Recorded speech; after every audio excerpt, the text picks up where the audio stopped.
Oh, I keep mentioning that I fully believe that some of Savanah or Matthew's friends and family most likely know who ended their lives. And of course, some people don't like that I am voicing my thoughts about this. But you know how people are these days. They like to fake outrage. They search for things to be offended by so they can clutch their pearls and act all holier than thou. But listen, I can't help but be honest with my opinions.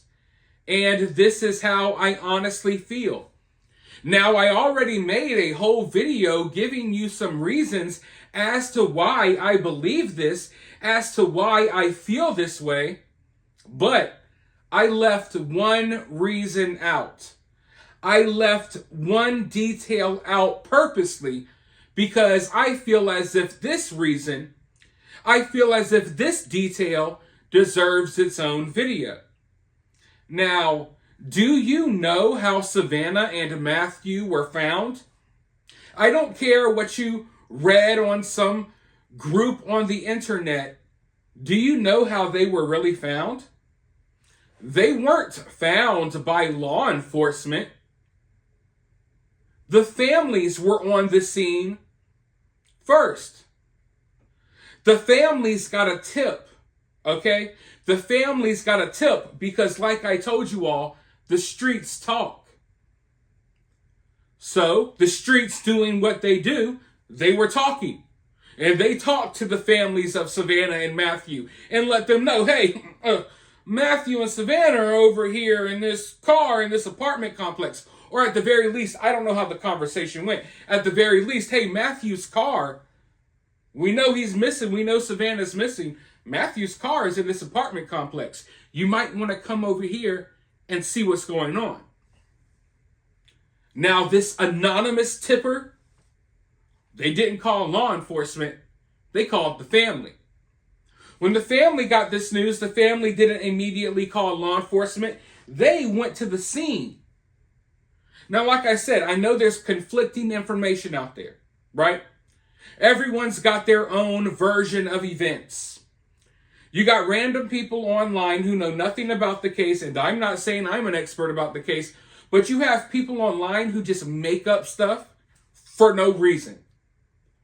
We're all capable of being wrong. We're all capable of getting details wrong. But when it comes to cases like this, you have people that will just make up stuff for no reason. So I understand it can be confusing. But the information that I'm providing you all came directly from law enforcement. So before I believe any random people from across the world who are just throwing random details out there, I'm going to listen to the investigators.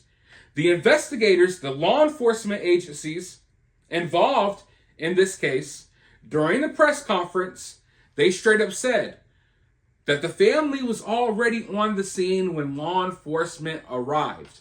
But don't take it from me. Let's go ahead and roll this quick little short clip so you can hear it directly from the horse's mouth. And then I'm going to be right back with a lot more to say. At about 4 o'clock, SAPD was called to assist Leon Valley PD at 5903 Danny K.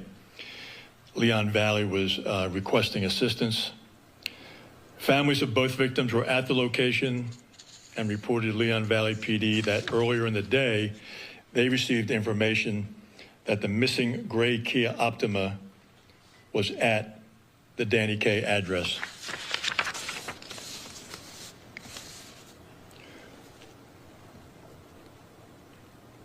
When police arrived, they discovered 2 people in the Kia.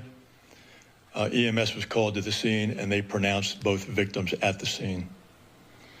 It appeared that the vehicle had been located at that location for several days. So not only was one family already on the scene, both families already on the scene. From what I'm hearing, they were taking pictures, they were posting on social media, making phone calls. Of course, they called 911. But this right here should give you a good idea. This should show you how things work a little bit. Because my question has been, how did this car possibly sit in this apartment complex for a couple of days and no one notices, hey, there's like bodies in the car? No one noticed that? And listen, I understand everyone's going about their day-to-day life, right? Everyone's going about their day-to-day life. You're busy. You're not paying attention to that car parked over there. You just go inside. Cool. That's possible, right? But we have an anonymous person here that tipped the family off that, hey, Matthew's car is here.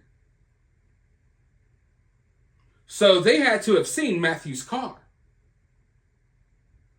And my thing is, if you're in the know about this case, you know that Matthew and Savanah are missing.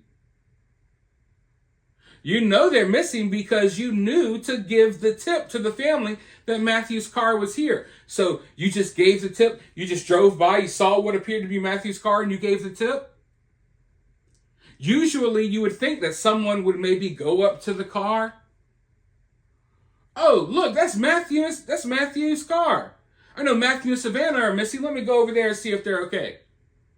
Walk over there and you see bodies and you're like, well, I'm not getting involved in this, right? So, in my opinion, this is just my opinion, speculation. In my opinion, whoever tipped this family off most likely probably saw that there was a situation. You know, that there was bodies in the car. And then you got both families already at the scene. By the time law enforcement gets there, word is already traveling through the streets that, oh, Savanah and Matthew were found dead. The reason this is so significant to me, the reason this sticks out to me, is because, like I was telling you all, this shows you that the streets talk.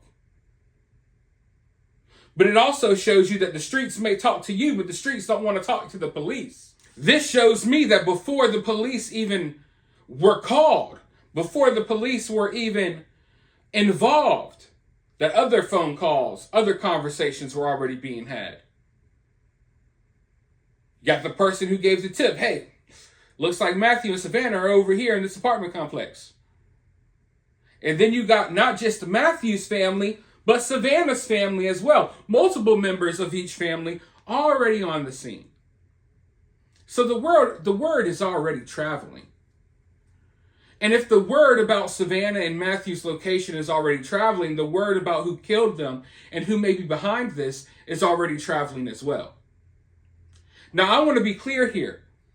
I'm not saying that Savanah and Matthew's friends and family maybe know the exact person who did this, but I do believe that they have a good idea at the very least as to who may be behind this.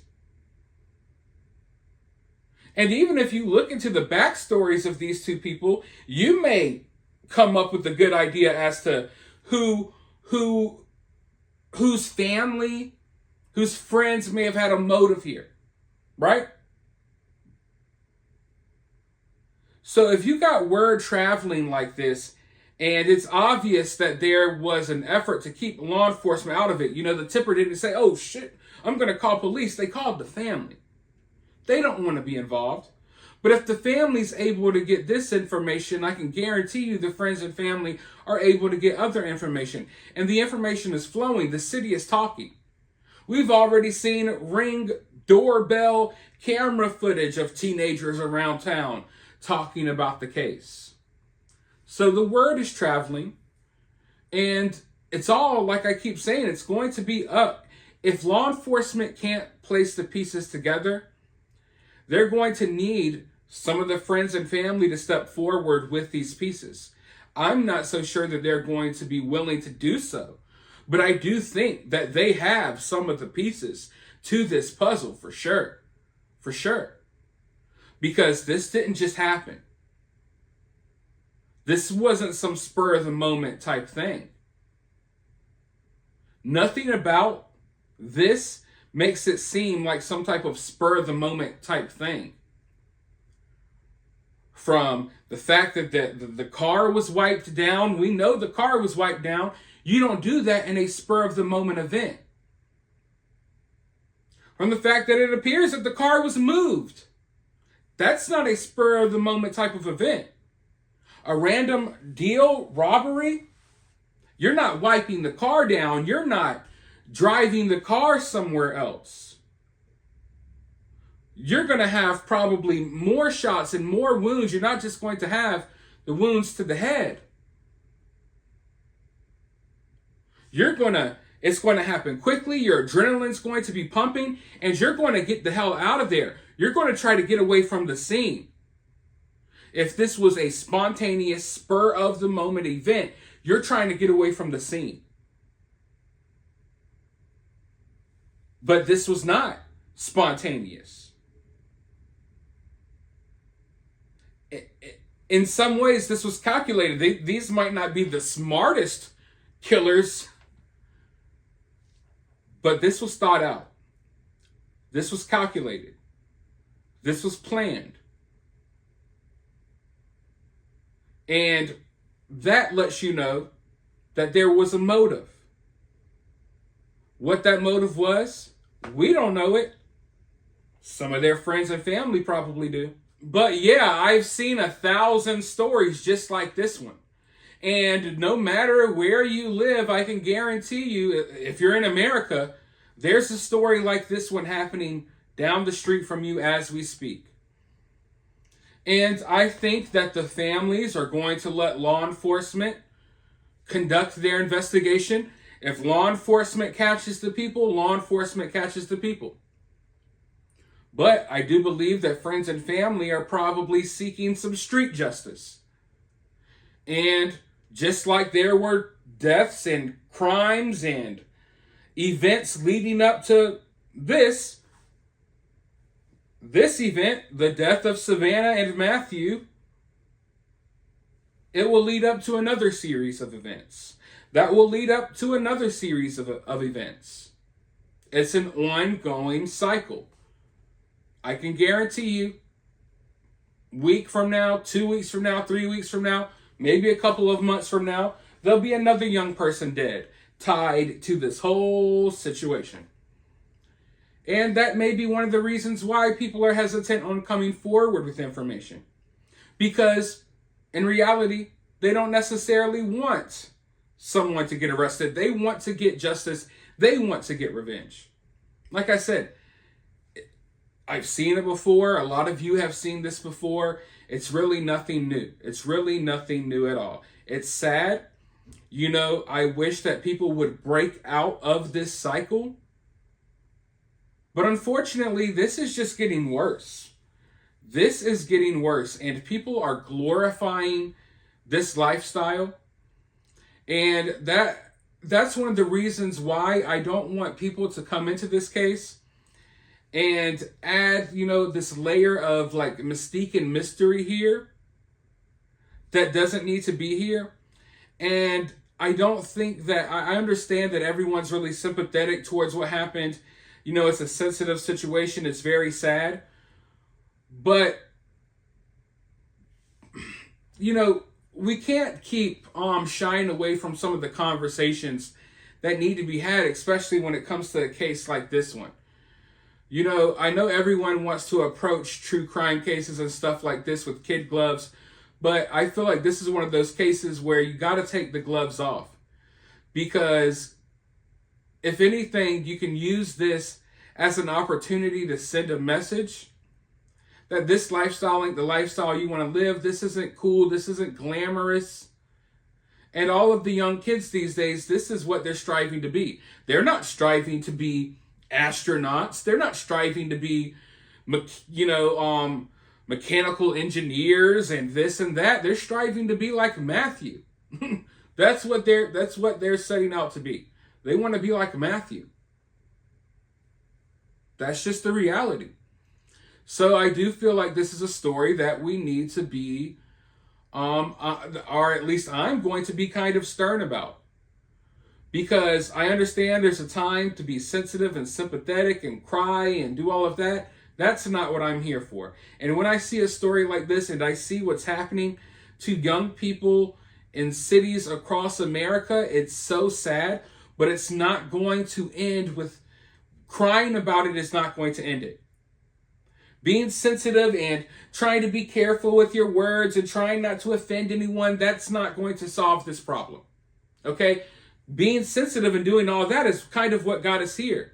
Because when there's conversations that need to be had, when someone needs to be more stern about something, when someone needs to be more direct about something, you got all the sympathetic crybabies coming in, with their tears and with their tissue and stuff like that, trying to police people's words and police what people have to say. But all in all, like I said, a tragic situation, but the people close to them, they should have seen it coming from a mile away. Let me know your thoughts, though, down in the comments below. While you're down there, let me know how you feel about this, of course. I'm interested in hearing everyone's different opinions. If you want to donate to the channel, you can do so via Cash App. I'll have my Cash App in the pinned comment of this video. You can also donate via Super Thanks, but make sure it's free. Make sure you hit the like button, subscribe, ring the notification bell, all of that good stuff, and I'll talk to you all soon in the next video.